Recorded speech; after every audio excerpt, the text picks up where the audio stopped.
بسم اللہ الرحمن الرحیم۔ السلام علیکم ورحمۃ اللہ وبرکاتہ۔ محترم سامعین کرام، آپ لوگ اب تک درس قرآن تفسیر ابن کثیر کے نام پر سورہ اعراف کو شروع سے آخر تک سماعت فرمایا۔ الحمدللہ، ہم آپ کا مشکور ہیں، اور آج سے انشاءاللہ ابھی آپ کے سامنے ہم اعوذ باللہ من الشیطان الرجیم کے بارے میں بتائیں گے، اس کے بعد بسم اللہ الرحمن الرحیم کی اہمیت اس کے متعلق کہیں گے۔ انشاءاللہ اس طرح سورہ فاتحہ، سورہ بقرہ کا سلسلہ آپ کے سامنے لے کر آئیں گے۔ ہم امید رکھتے ہیں کہ جس طرح آپ نے ہم اس سے پہلے کہ تمام دروس کو، خطبات جمعہ کو سماعت فرمایا اور ہماری ہمت افزائی کی اور عمل کرنے کی کوشش کی، ہم آپ سے امید کرتے ہیں کہ انشاءاللہ آج سے ہمارے نئے دروس کو سنیں گے اور دوسروں کو بھی پہنچانے کی کوشش کریں گے۔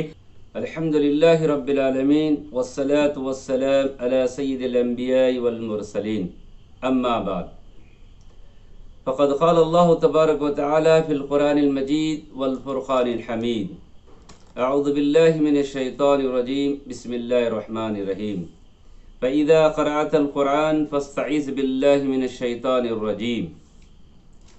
معزز سامعین کرام، میں نے ابھی جو آپ کے سامنے آیت کریمہ کو جو پیش کیا ہے وہ سورہ نحل آیت نمبر 97 ہے۔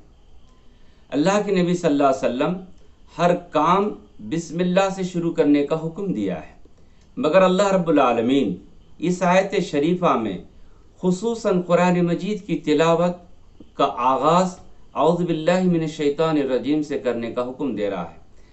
فَإِذَا قَرَأْتَ الْقُرْآنَ فَاسْتَعِذْ بِاللَّهِ مِنَ الشَّيْطَانِ الرَّجِيمِ، جب تم قرآن پڑھنے لگو تو اعوذ باللہ من الشیطان الرجیم کہو۔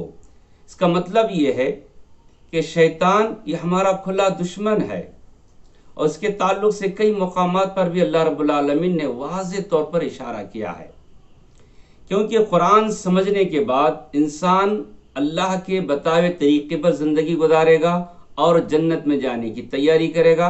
اللہ رب العالمین اپنے فضل و کرم سے ان کو جنت میں داخل کرے گا، مگر شیطان کو یہ پسند نہیں۔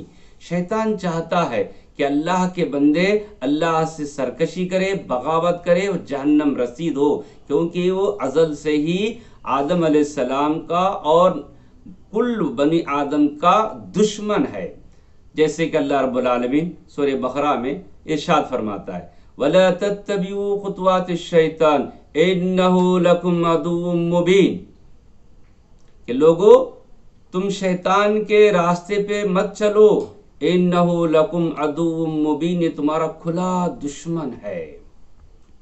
اور اسی طرح سورہ فاتر میں بھی اللہ کہتا ہے إِنَّ الشَّيْطَانَ لَكُمْ عَدُوٌّ فَاتَّخِذُوهُ عَدُوًّا۔ کتنی بہترین بات اللہ اپنے بندوں کو سمجھا رہا ہے کہ شیطان سے تعلقات کیسے رکھے، کہ دوستی کا ہاتھ بڑھائے یا اسے عداوت کرے، دشمنی کرے۔ اللہ کہہ رہا ہے کہ شیطان تمہارا دشمن ہے، فَاتَّخِذُوهُ عَدُوًّا، تم بھی اس سے دشمنی کرو۔ دیکھو کیسا سکھا رہا اللہ تعالیٰ کہ آج انسان پر غور و فکر کریں گے تو اکثر و بیشتر انسان شیطان سے دشمنی کرنے کے بجائے دوستی کا ہاتھ بڑھا رہا ہے۔ وہ تمام کاموں کو انجام دیتا ہے بغیر خوف کے جس سے شیطان خوش ہوتا ہے، جس سے اللہ ناراض ہوتا ہے، جس سے اللہ کے نبی نے منع کیا ہے۔ تو آج ہم شیطان کے بھائی بنے ہیں، شیطان کے دوست بنے، جبکہ اللہ رب العالمین سختی سے اس سے دشمنی کرنے کا حکم دے رہا ہے۔ تو آئیے محترم سامعین کرام، نبی کریم صلی اللہ علیہ وسلم بھی اس شیطان کی حقیقت کو کس طرح انداز سے سمجھاتے ہیں۔ ایک دفعہ اللہ کے نبی صلی اللہ علیہ وسلم کی خدمت میں دو صحابہ کرام آپس میں گالی گلوچ کر رہے تھے، تو ایک کو اتنا غصہ آ گیا کہ اس کا چہرہ سرخ ہو گیا، اس کی ناک غصے سے پھٹنے کے قریب تھی۔ تو اللہ کے نبی صلی اللہ علیہ وسلم نے کہا، مجھے ایک کلمہ معلوم ہے، اگر اس نے وہ کہا تو اس کا غصہ ٹھنڈا ہو جائے گا۔ حضرت معاذ بن جبل کہتے ہیں کہ میں نے سوال کیا، اللہ کے نبی وہ کون سا کلمہ ہے؟ تو اللہ کے نبی صلی اللہ علیہ وسلم نے کہا کہ اس کو اعوذ باللہ من الشیطان الرجیم کہنا چاہیے۔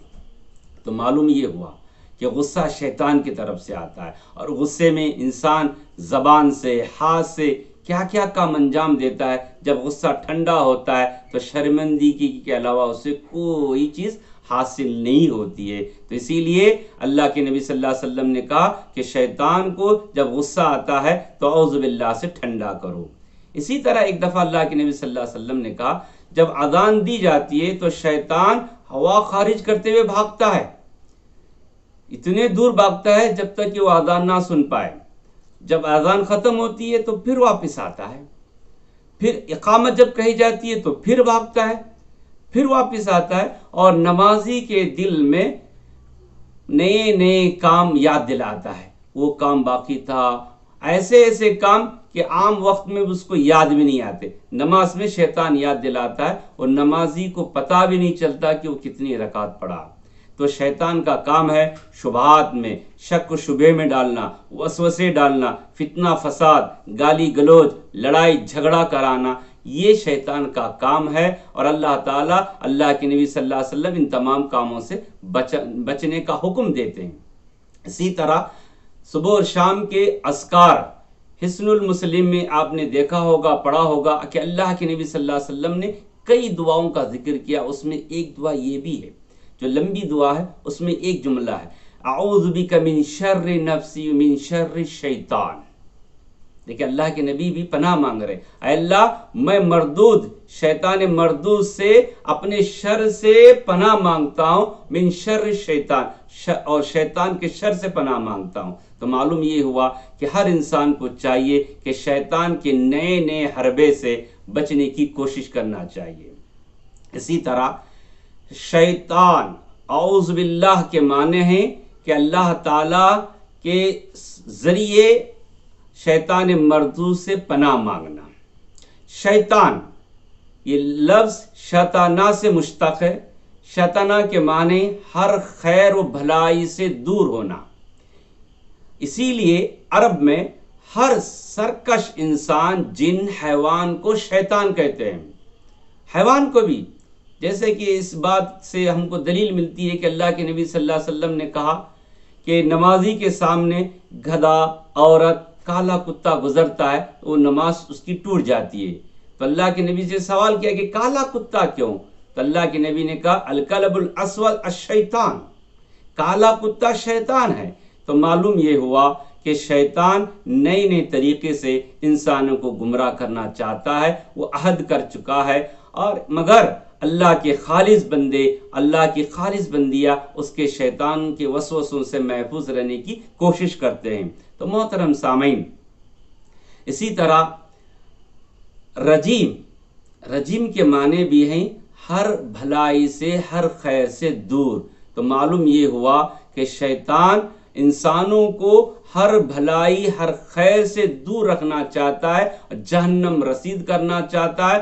ہم تمام کو چاہیے کہ اللہ اس کے رسول کے بتائے ہوئے طریقے پہ زندگی گزارنے کی کوشش کرنا چاہیے۔ اللہ کے نبی صلی اللہ علیہ وسلم کی آخری بات بتا کر اپنی بات ختم کرتا ہوں۔ اللہ کے نبی صلی اللہ علیہ وسلم نے کہا جب رات میں سونے سے پہلے دروازہ بند کرتے ہیں تو بسم اللہ بول کر بند کرنا چاہیے، اس لیے کہ جب بسم اللہ کہہ کر بند کر دیا جاتا ہے تو شیطان کرتا ہے افسوس، اس گھر میں نہ میرا ٹھکانہ ہے، نہ یہاں میرا کھانے کا انتظام ہے۔ جب بسم اللہ بغیر بولے کہ دروازہ بند کر دیا جاتا ہے تو شیطان خوش ہوتا ہے، کہتا کہ اس گھر میں میرا ٹھکانہ بھی ہے، کھانے کا بھی انتظام ہوا۔ اسی طرح جب کوئی انسان مسلمان خصوصاً جب فجر کو بیدار نہیں ہوتا ہے تو اللہ کے نبی صلی اللہ علیہ وسلم نے کہا کہ شیطان اس کے کان میں پیشاب کرتا ہے۔ تو لہذا بہت ساری باتیں ہیں کہ شیطان نئے نئے حربے سے انسانوں کے گھروں میں، شہر میں، ملک میں، فیملی میں اختلاف، انتشار پیدا کرنا چاہتا ہے۔ خصوصاً قرآن مجید کی تلاوت شروع کرنا ہے تو یہ اعوذ باللہ سے شروع کرنا، یہ اللہ کا حکم ہے، امر کا صیغہ ہے۔ اللہ تعالیٰ سے دعا کہ اللہ تعالیٰ کہنے سننے والوں کو عمل کی توفیق عطا فرمائے، شیطان کے تمام حربے سے ہم سب کی حفاظت عطا فرمائے، آمین ثم آمین، واخر الحمد للہ رب العالمین۔ السلام علیکم ورحمۃ اللہ وبرکاتہ۔